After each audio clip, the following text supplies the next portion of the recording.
Red Sun is an alternate universe where Superman, instead of landing in Smallville, actually lands in Soviet Russia.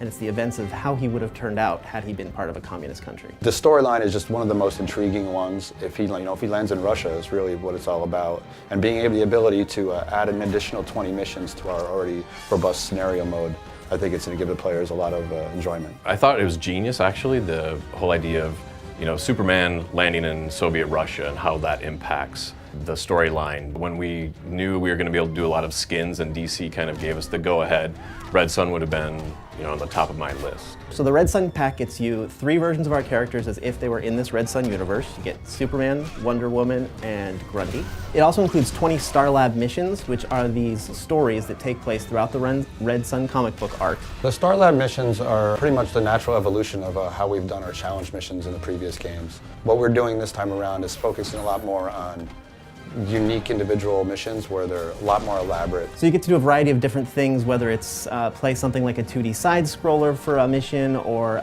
break into a building for a mission. It's just gameplay mechanics that you don't traditionally see as just fighting back and forth.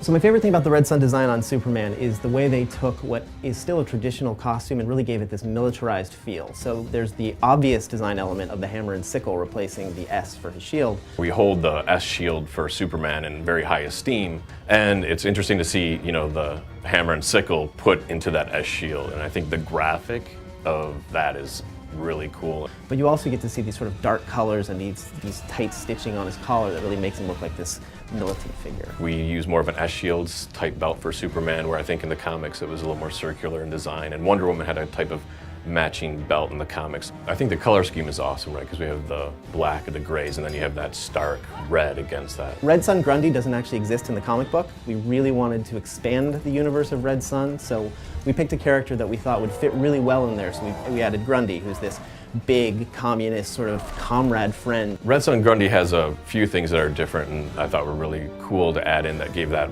kind of Soviet flavor, and it's the fur hat that we all think of. He has lots of little medals on that you might not see in gameplay. Also, in his back, he has the sickle reminiscent of the hammer and sickle, and those are one of the weapons that he has. He really fits in well with the universe, but it gives fans a chance to see something completely new that they didn't see in the comic book.